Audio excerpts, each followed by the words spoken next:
Well, as you all can see, I've been missing in action, but I am back. Reality is live and in full effect. Just want to talk about, been going through a lot of things, been meeting a lot of people, networking with a lot of people, run across different things. And what I've noticed as of late is that politicians are really, really killing our communities. They are killing our communities.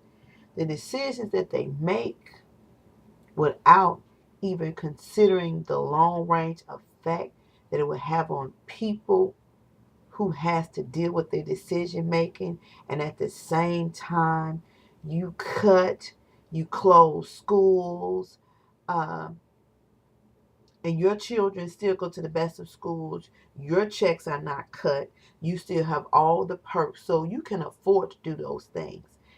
And I don't think, well, I know from listening to the news, looking at the internet, talking to people, talking to teachers that have lost their job, talking to people who unemployment have been cut out, uh, people that, the big thing about the Affordable Care Act, which they labeled the Obamacare, and it's the same insurance that your senators and your congressmen get. So why wouldn't you want people to have insurance?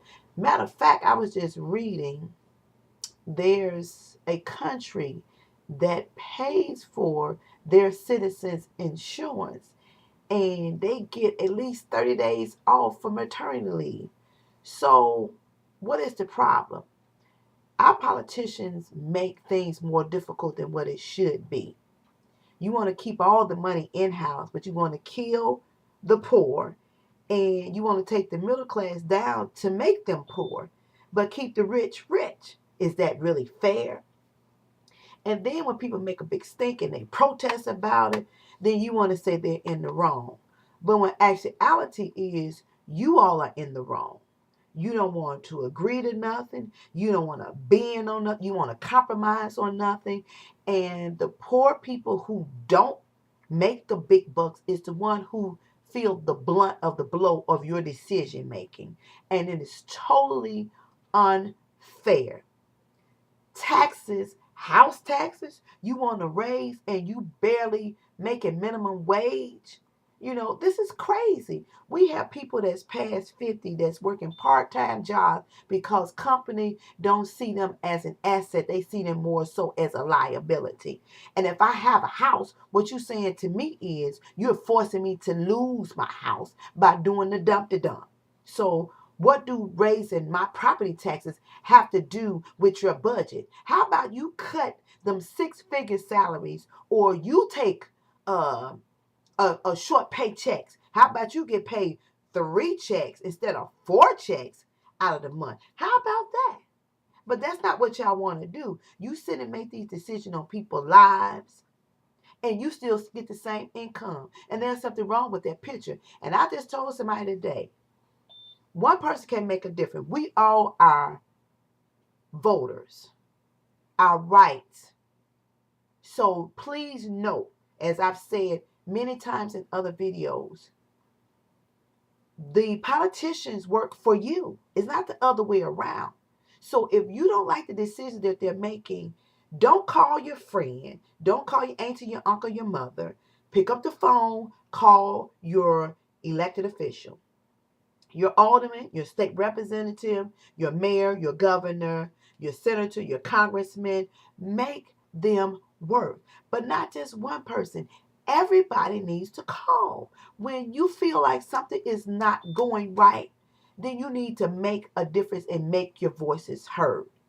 They hold office because you vote them in office. And even for those who don't vote them in office, the majority of the votes rule. They still work for you. It's not the other way around. So I'm saying, and I'm sure these political elected officials are not going to like this video. I don't care.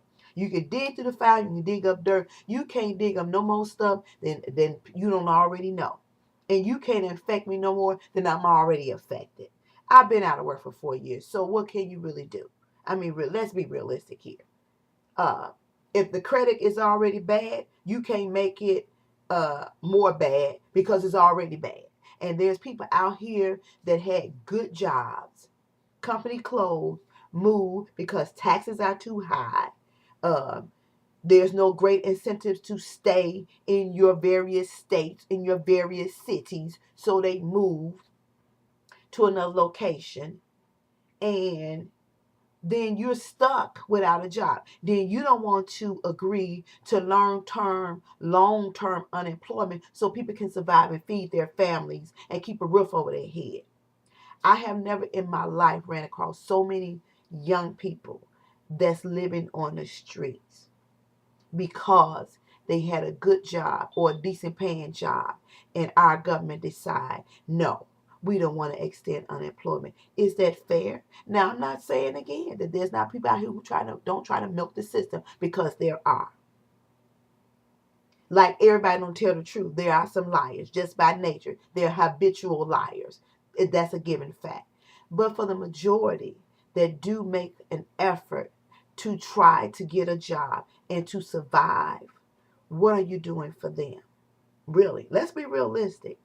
I mean, it's time. It's 2014, and we supposed to be progressing forward to make it better for our youth who's coming up. But college is high, and for all the cuts that's going to help people who can't afford it, then the companies decide down the line that they're going to take those cuts and increase their prices. So that creates an imbalance. So now, on one uh, government level, if they give you a cut for something and then the company decide to raise the rates for something, you're back to square one. You're not really saving anything. I mean, really, we're not saving anything. So how are you really benefiting people who have a need? Elected officials. You was elected in the office to serve the people, and instead of you serving the people, you're serving yourself. Bottom line, something has to give. I'm just saying. Y'all playing tricks and games with people's lives. What you call Russian roulette. Yeah. And it's not a cool game to play with people's lives. And the summer's finna break and people don't have, so guess what's gonna happen? More killing, more robbing, and more stealing. And you created that situation because of decisions you made. And they should come to your neighborhood and kill, rob, and steal since you forced that hand. But y'all don't think about that when you sit behind these closed doors and make these decisions. That's not something on top of your list. All you think about the money that's up on the table or how it's going to help your party, and you think it gets you brownie points, and then you get on TV and try to justify what you did, which you knew full out the gate it was not a good call. That's all I'm saying.